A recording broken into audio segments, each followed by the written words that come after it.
বন্ধুরা, আমি এই গরমে একটা ভিডিও নিয়ে এসেছি আপনাদের কাছে, যেটা খুবই গুরুত্বপূর্ণ ভিডিও। সেই ব্যাপারটা কি, এই গরমে দেখতে পারবেন যে আপনাদের গাছে, মানে ছাদে যেসব গাছ আছে, ফল গাছ বলুন, ফুল গাছ বলুন, এদের কিন্তু খুবই সমস্যা হচ্ছে। এদের শিকড়গুলো পুড়ে গিয়ে কিন্তু আপনাদের পাতা জ্বলে যাওয়া, পাতা কুঁকড়ে যাওয়া, নানা রকম সমস্যার সম্মুখীন কিন্তু আপনাদেরকে হতে হচ্ছে। মানে মূলত বিষয় কি, যে এই গরমে ছাদের যে সব গাছপালা আছে, সেসব গাছপালার শিকড় কিন্তু খুব তাড়াতাড়ি নষ্ট হয়ে যাচ্ছে। কিসের কারণে জানেন? সেটা হলো আমাদের পটের কারণে। তো চলুন বন্ধুরা, আমরা আজকে কোন জায়গায় বসালে বা কী পটে বসালে আমাদের গাছপালা খুব ভালো থাকবে, সেই বিষয় নিয়ে আমি একটু বলবো। বন্ধুরা, আমি বাচ্চু, আর আপনারা দেখছেন আপনাদের প্রিয় গার্ডেন বিষয়ক চ্যানেল গার্ডেনার ফ্যামিলি। বন্ধুরা, আমার এই চ্যানেলটা যদি আপনাদের ভালো লেগে থাকে বা এই ভিডিওগুলি যদি আপনাদের একটু উপকার হয়, তাহলে বন্ধুরা আমার চ্যানেলটিকে সাবস্ক্রাইব করবেন এবং ভিডিওগুলোকে লাইক করবেন এবং বন্ধুবান্ধবের সঙ্গে শেয়ার করে দেবেন। চলুন বন্ধুরা, আমরা জানবো যে কী পদ্ধতি অবলম্বন করলে আমাদের ছাদের গাছ এই গরমে ভালো থাকবে।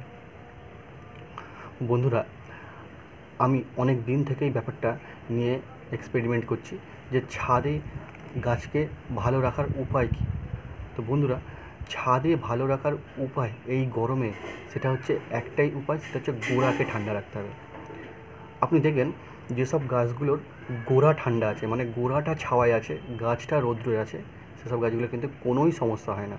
কিন্তু যেসব গাছগুলো ডিরেক্টলি গোড়ায় রোদ পায় বা টবে রোদ পায়, সেসব গাছগুলো কিন্তু খুব তাড়াতাড়ি নষ্ট হয়ে যাচ্ছে, গাছের গ্রোথ নষ্ট হয়ে যাচ্ছে, গাছের পাতা পুড়ে যাচ্ছে, পাতা লাল হয়ে যাচ্ছে, হলদে হয়ে যাচ্ছে, নানান রকমের সমস্যার সম্মুখীন, ফল ঝরে যাচ্ছে।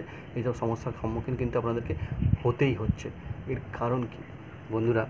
এর কারণ হলো, যে জায়গায় বসানো আছে, আপনাদের প্লাস্টিক পটে হোক বা মাটির টবে হোক, যে বসানো আছে, সেটা কিন্তু অতিরিক্ত গরম হয়ে গিয়ে সেই ভিতর থেকে গরম হাওয়াটা বের হতে না পেরে আপনার শিকড়কে কিন্তু সিদ্ধ বা গরম করে নষ্ট করে দিচ্ছে। তো যার গাছের বা যে গাছের শিকড়টাই নষ্ট হয়ে যাচ্ছে ভিতরে গরম হাওয়াটা না পাস করার ফলে, সেই গাছ তো অটোমেটিক্যালি নিজের গ্রোথ নষ্ট করে দেবে, নিজের ফল ঝরিয়ে দেবে, পাতা পুড়ে যাবে, মূলত গাছটাই নষ্ট হতে শুরু হবে। তা সেখান থেকে আমরা বাঁচাবো কী করে? বন্ধুরা, আমি একটা জিনিস খেয়াল করলাম, যে আমরা যদি গ্রো ব্যাগে গাছ বসাই ছাদে, তাতে কিন্তু অনেক উপকার আসে। গ্রো ব্যাগে গাছ বসালে ছাদের ওয়েট কমে যায়। গ্রো ব্যাগে গাছ বসালে আপনার ছাদে চাপ বেশি পড়ে না। সেই কারণে আমরা যদি এই গরমে গ্রো ব্যাগ ইউজ করতে পারি বা বড় বড় গাছগুলো গ্রো ব্যাগ ইউজ করতে পারি, তাতে কিন্তু আমাদের ফলাফল অনেক ভালো আসবে। দেখবেন বন্ধুরা, গ্রো ব্যাগে গাছ শিকড় গরম হয় না। কারণ কি জানেন? গ্রো ব্যাগের অনেক ছিদ্র থাকে, যেগুলো থেকে গরম হাওয়া বেরোতে পারে। সেই গরম হাওয়া বেরোবার জন্যে আমাদের গাছের শিকড়গুলো কিন্তু নষ্ট হয় না, যেটা টবের ক্ষেত্রে হয় না। টবের ক্ষেত্রে কী হয়, গরম হাওয়াটা ভিতরেই রয়ে যায়, কিন্তু গ্রো ব্যাগের ক্ষেত্রে হাওয়াটা কিন্তু পাস করে যায়, তাই শিকড়গুলো নষ্ট হয় না। গ্রো ব্যাগ এবং টবের তুলনায় গ্রো ব্যাগে কিন্তু অনেক ভালো ফলাফল আসে। এতে দেখবেন গাছ রৌদ্রে থাকলেও অনেক ভালো থাকবে, আপনাদের গাছের কোনো ফল ড্রপ হবে না, গাছের পাতা পুড়ে যাবে না, এইসব সমস্যাগুলো কিন্তু আপনার হবেই না।